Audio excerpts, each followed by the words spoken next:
Every boss in this game has a victory animation. Unfortunately, the soldiers don't join in the fist bump. It would have been awesome if they did, but this is good enough as is. I'll always remember this.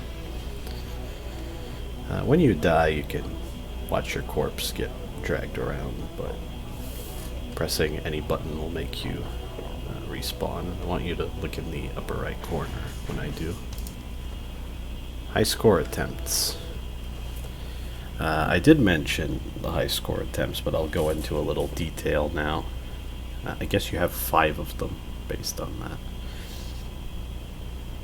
I wonder... No, I'm pretty sure you would have the same number of high score attempts on all difficulties. I think it's an interesting compromise because I know a lot of people don't like live systems. They think they're outdated, that we just don't need them anymore. I don't think that's true at all. A game that's well designed around a live system is pretty great. Like Fury by the Game Bakers. I can't imagine that game working without a live system. Not without the entire game being redesigned.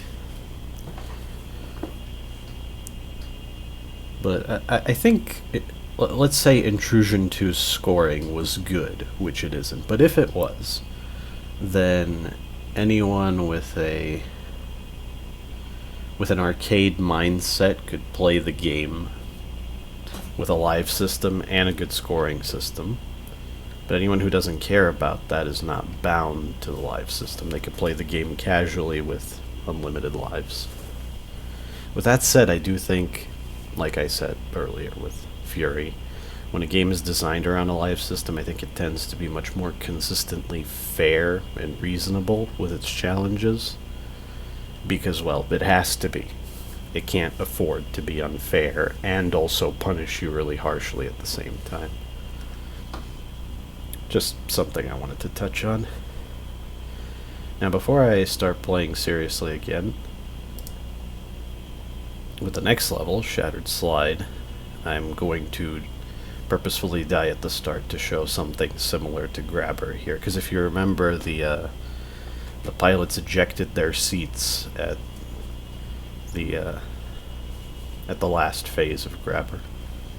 If you're wondering why Metal Complex is unlocked, that's because I had a failed recording.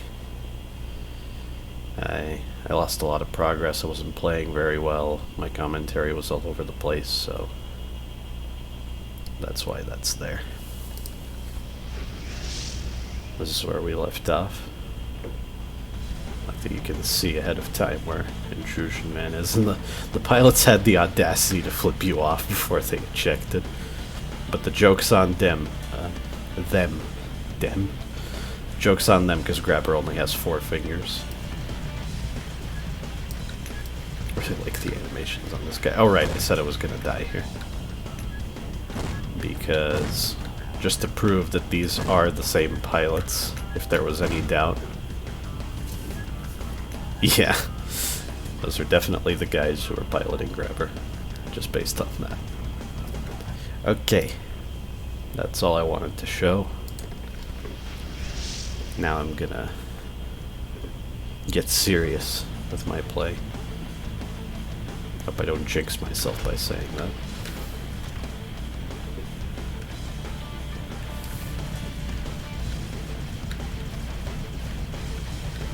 This level's a pretty neat set piece, and I like how it follows continuity from the boss fight. The boss blows up at the edge of a cliff. We launch off, and then we use a piece of the boss as a snowboard. By the way, this avalanche is exclusive to high difficulty. Kind of neat. It doesn't make things much harder, but if you wanted to stay in that spot, you can't. You'll take 1 damage repeatedly and get knocked away. These enemies are kind of fun, a little ridiculous. Rocket snowboarding ninjas with rocket launchers. If you get too close, they slash you with a katana.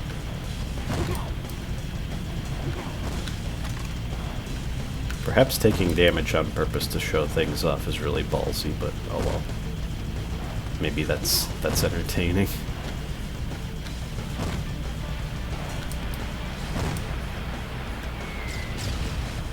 Although this stage is kind of an auto-scroller, it is pretty cool. There's like 3D graphics, I think. The ground, part of the background. If you noticed in that rocket, this thing was inside. It's pretty intimidating, but it's not actually that hard. Only the head will damage you if it touches you. Otherwise you can jump off the body. Now, some of these guys drop life. That's pretty useful.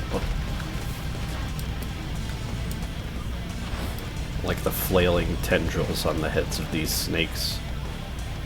They don't do anything. They're kind of unnecessary, but they look cool. And I'm pretty sure those tendrils would not be a part of the design if it weren't for the physics. That's what makes them look good. I'm fairly certain that these snakes, if any part of them is still underground when their life drops to 0, they can't die until they fully emerge from the ground again. So they always blow up at the same point. Let's see if I can take out this pilot quickly. Yeah, the fact that we're hunting down the pilots, like, you're not getting away. And that all of the enemies that show up here were likely called to the area by the first pilot. The scenario is pretty neat. I have no complaints.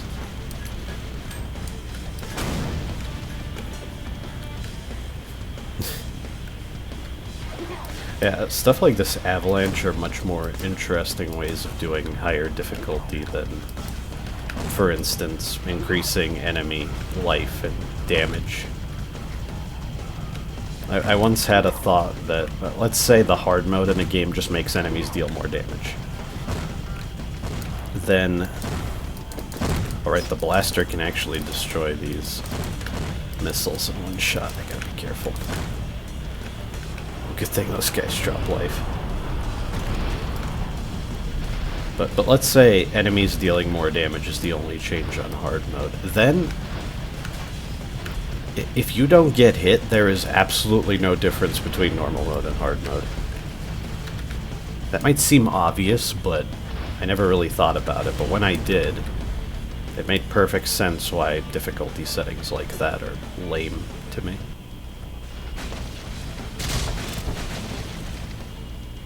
And that was Shattered Slide. We're in Metal Complex now. But I think Metal Complex is... excuse me.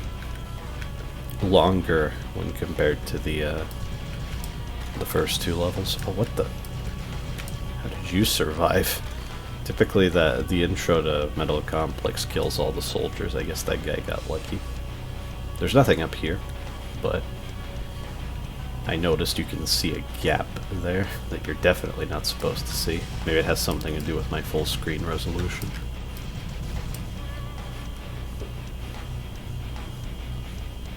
Oh, and this is a piece of grabber, right? And you can see the enemy faction's logo on it. After pointing it out in the last video, I started seeing it everywhere when I watched the video back. It's on all the crates, it's on pretty much every enemy. Pretty great detail. I don't understand why the start of Metal Complex gives you so much healing, because... Huh. In one of the failed recordings, I pointed out this object here and wondered why it's there since you can't reach it. And I'm glad I see the gun there now, because I mentioned that sometimes there's a gun. Was that supposed to be up here or something? But I don't know. I can only speculate. I'm sure the developer just forgot to do something with that. Another great 3D effect on these fish. when they turn around. Yeah, that's so cool.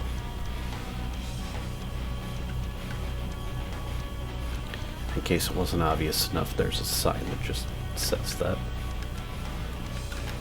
Oh, I love this setup.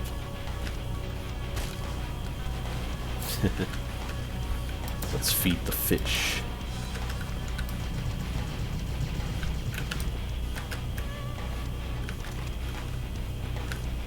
The fish will clean up any ragdolls of enemies that fall in the water, and they'll also bite enemies to death.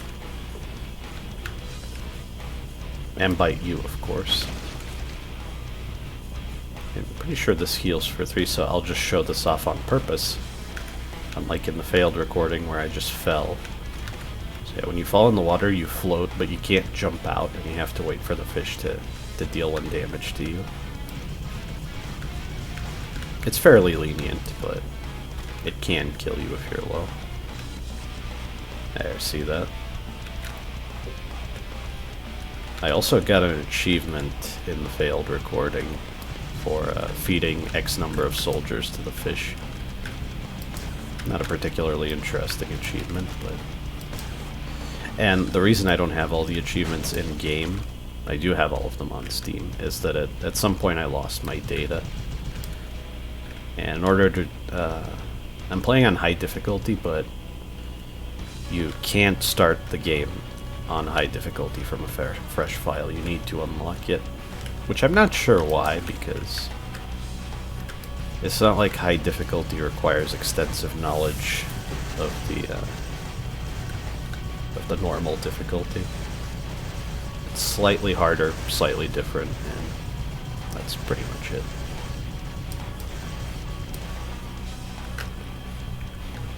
But yeah, well, when I beat the game on normal to unlock high difficulty, I didn't get everything. So we might see some achievements later on. Achievement pop-ups in-game. Oh, right, this bit. Maybe the blaster can... yeah, fling those around.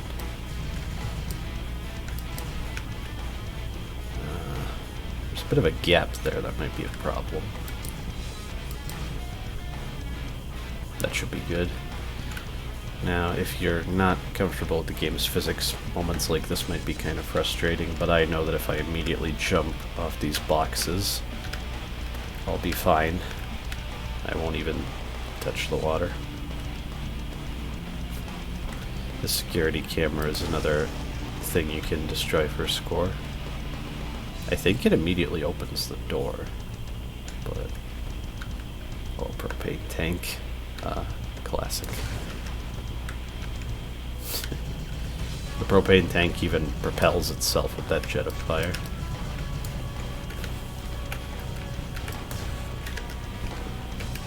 It'll eventually run out of fuel, but if you keep shooting it, it explodes. It's pretty fun. Causes a lot of chaos. Oh yeah, and the blaster has enough knockback to sort of take these guns down in one shot, although it can't shoot through these surfaces. The blaster can shoot only through semi-solids and physics objects, but not static walls like those of this building.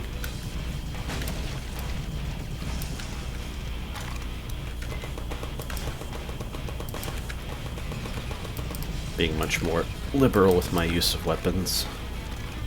I'll even use the double rifle later. Because, well, when it comes to that scrapped recording, let's just say I needed some practice. By the way, the reason I'm ducking so much is ducking makes your hitbox smaller. I'm not sure exactly, like it seems to disable the hitbox of your head, arms, and part of your torso. So if you're dying a lot to stray gunfire, try ducking more. A lot of stuff might just pass over you. Maybe you saw it already, but yeah. Pretty clear there. I took a lot of damage trying to show that off in that failed recording because I was just standing still while the sentry was shooting me, but this time I knew to walk forward as I was ducking. And we have another gun, the grenade gun. In a physics-based game, this is quite a terrifying weapon to wield, but it is quite good. It launches stuff all over the place, it does a lot of damage.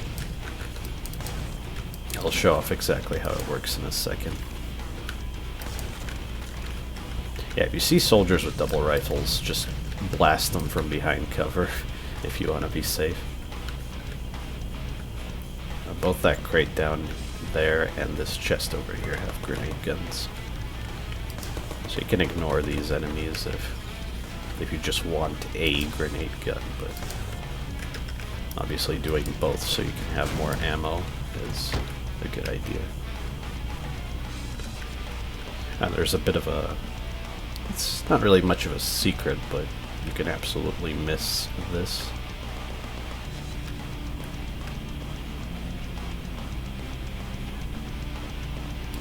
Although you can absolutely see this crate, maybe you're too distracted to remember to go up there. Could be in better health. Part of me is thinking of backtracking all the way to the beginning where there's life pickups, but I don't think that would be particularly fun to watch. Oh, normally you're supposed to knock that over yourself, but I guess... did I accidentally do it with the blaster? Or... oh, that guy has a grenade gun. I completely forgot about that. That's really bad. Oh, and I didn't even get to pick it up. I'm pretty sure the blaster even launches pickups, so... I guess it's kind of double-edged in that way.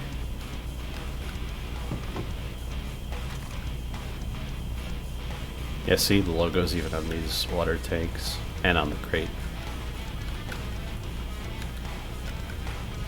I'll just let the fish take care of this guy.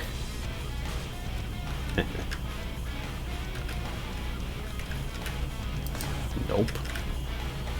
3 shots from that guy can finish me off right now. And here we have a new enemy. I think I'll try to grenade gun it.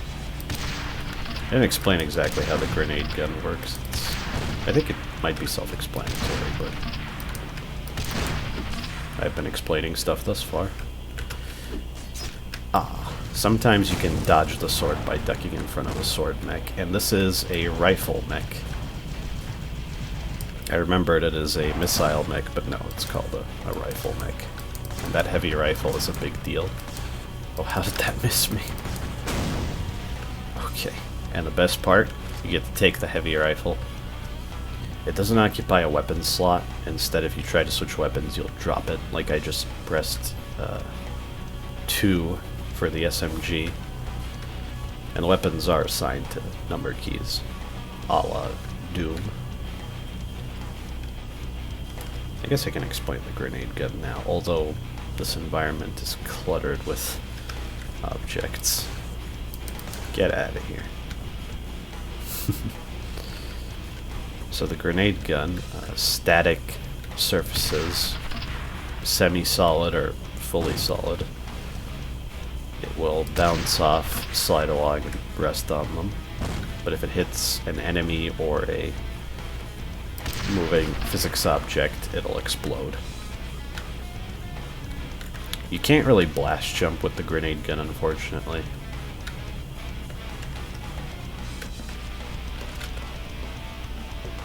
Maybe it could be fun if you could. Speedrunning would revolve around launching yourself all over the place from the moment you grab it.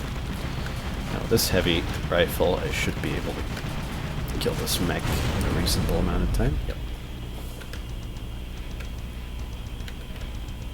And I didn't mention we were trapped in that one building, but there was a terminal that you have to walk in front of and it'll automatically open the door. I'm kind of wasting the ammo on this thing, but These buttons work exactly like that terminal. They're somewhat awkward. Like this one is up and down, so that's up. And now that it's all the way up, that makes it go down. But you can accidentally trigger these. There's something to be mindful of. You want to jump over them, but even then, you might press them by accident.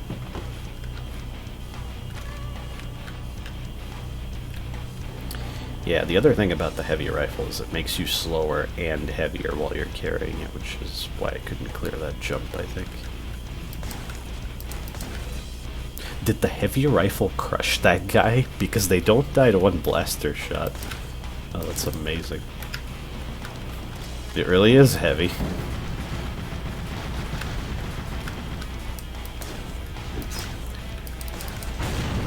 At first I thought of the mechs as mini-bosses, but really, they're just very heavy enemies. Because they're quite common. This is going to be a problem. I guess I'll use the blaster for utility purposes. The good thing about those failed recordings is I could study my gameplay and see why I was dying so much. For some reason I was sticking to the SMG. I don't know why. Ammo is not that scarce in this game. This is a very obvious physics puzzle. It's basically a set of scales. There.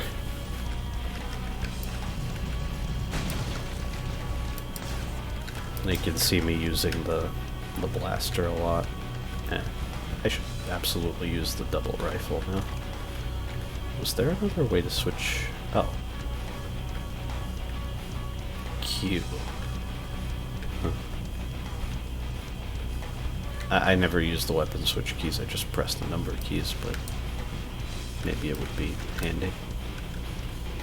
It'd be slightly more convenient than having to move my hand. Lots of double rifle soldiers, not a fan, not a fan. Oh, one of my deaths in that recording was I wanted to go under a mech because they do jump occasionally and you can walk under them. But you gotta be careful because if they land on you, they will instantly kill you by crushing you to death.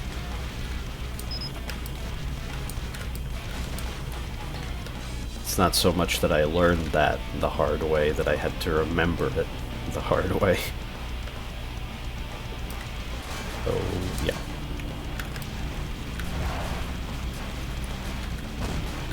You can destroy the missile launcher on the rifle mech, but I think it's better to just kill it.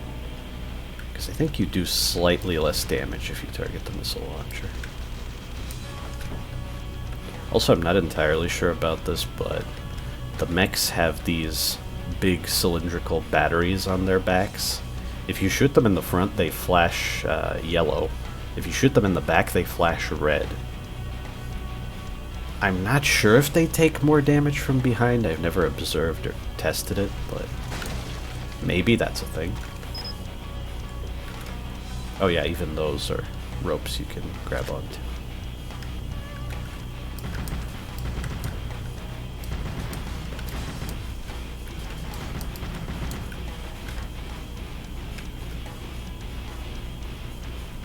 Yeah, I'll try to... Oh, I'm out of blaster ammo.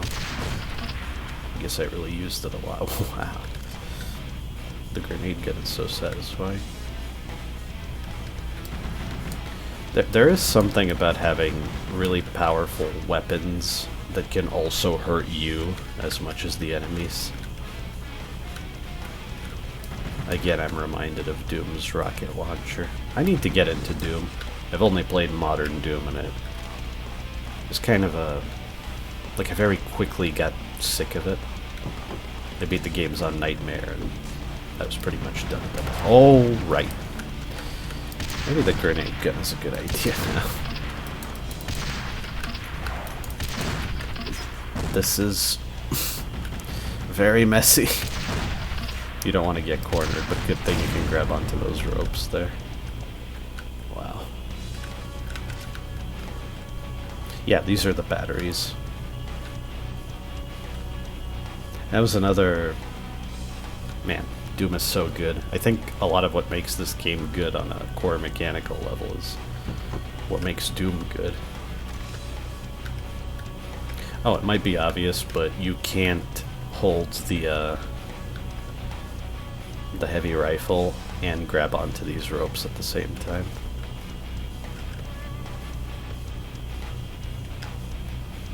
I guess it's something to keep in mind if you're in an intense gunfight and you want to escape while carrying a rifle. You gotta remember that. Much like that crate on top of the building before, this is a bit of an optional area. Ah! Something stalking me. That's such a cute detail. Oh, wow. Wait. Last time I fought a tripod, I didn't have a grenade gun. Ah. I didn't use my clicking technique there, but it still worked out. How much do I have of? Yeah, I should use the grenade gun more.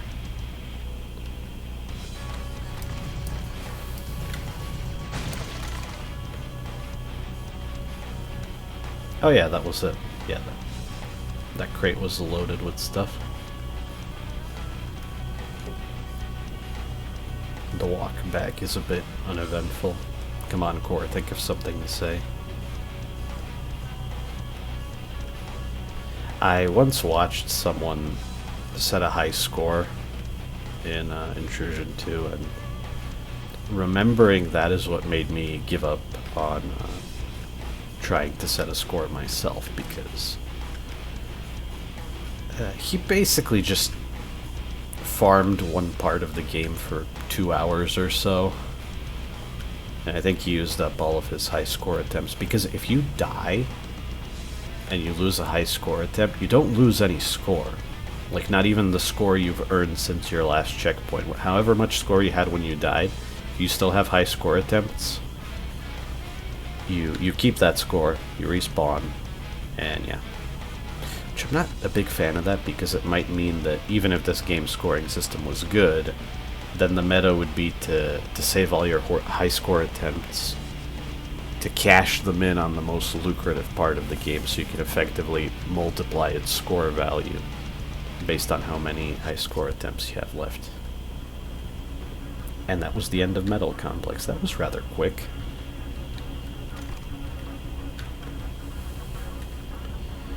If you remember, the first video consisted of 2 levels and a boss. That was 2 levels. Oh, and worth noting, I'm not preserving the ammo on this heavy rifle, because if you drop it here, for whatever reason, it despawns. So you should break the crates with it so you can actually carry it into this fight. Oh, the fight hasn't triggered yet, so I guess I can introduce this boss. This is Maku, and that's her gun, Dan. It has a little screen with a smiling face right now. That screen will... well, you'll see. Okay. I think I'm fairly confident. This is sort of a rifle battle. I don't know how confident I am. I'm nervous. But staring at both Intrusion Man and Maku, I can now see... Intrusion Man represents the physics through his scarf, Maku through her hair, and we both have big guns right now. That's amazing. Alright. Oh, I want a grappling hook too. Alright. She's very heavy, and so is her gun. You really don't want her to land on you. Might be possible to get instantly killed by crushing damage.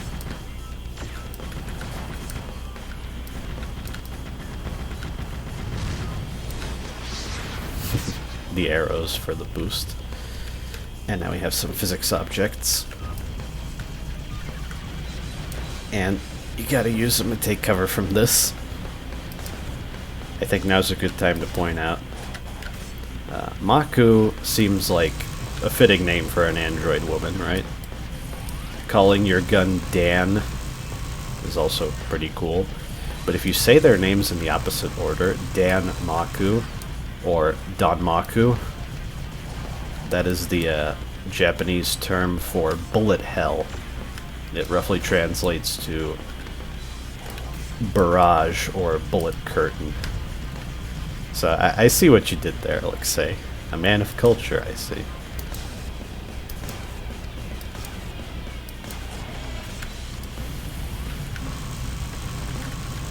One-on-one duels are very cool, but personally I like when they're more than just basic combat, so I appreciate the ridiculous multifunctional gun this boss has. Gotta watch her. Really don't want to get crushed. That move can get kind of hairy with the rocks doing things you don't want them to. Oh, a drill. I never noticed the screen shows a drill when she does that. And now there's lava using the water physics from the level. This can get really bad if a grenade blows up near you and launches you and the rocks all over the place. Touching the lava won't deal a lot of damage. Your feet will get caught on fire and you'll jump up, basically. Yeah, she's not done pulling out new tricks. Now you gotta knock these grenades back at her. Actually kind of makes sense, because if the shield blocked them, she wouldn't be able to shoot them at you, so naturally you could knock the grenades back into her even though nothing else will work. Even the blaster bounces off. You might have saw it there. Oh. I think this should be fine. Okay. This fight always remains exciting because of the physics, where some rival battles might get old because you just memorized them, and this is just ridiculous. Yeah, that's a disco ball refracting a rainbow laser right back at her. It sort of feels like she's adapting as the fight goes on, trying different moves. Like the grenades didn't work because you launched them back at her, so she's like, okay, what about a laser? But then you break the disco ball. She's probably like, oh, damn it. Is anything gonna work? Oh, and again, shooting Dan makes him flash. Well, it. Oh! Okay. Huh. I guess I'm on a roll today.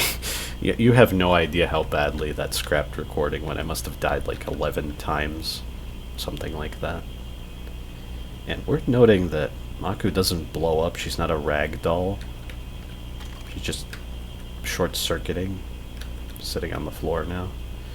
Which I'm gonna take this as a hint that Maku might return in the future, and I really hope she does, because that's a cool character. It has a lot of potential. I just imagine her with different guns and different tactics and a different situation to this. Anyway, enough explanation. It's pretty great that after all that, we get to pick up Dan. Oh, and don't think I didn't see the shwoop the whoop on the screen. It's actually kind of nostalgic to see such an old meme again. You can't aim in any direction, and speaking of memes, look at the amount of ammo. So, let's fire this thing.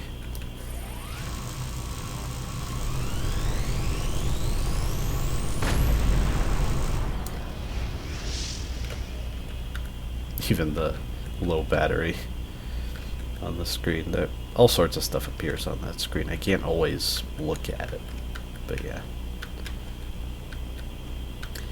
And this is so great because that's a legitimate reason why we can proceed with the game. It's not like the wall opened up for no reason. Like, we would have been trapped there if we didn't beat her and use the gun.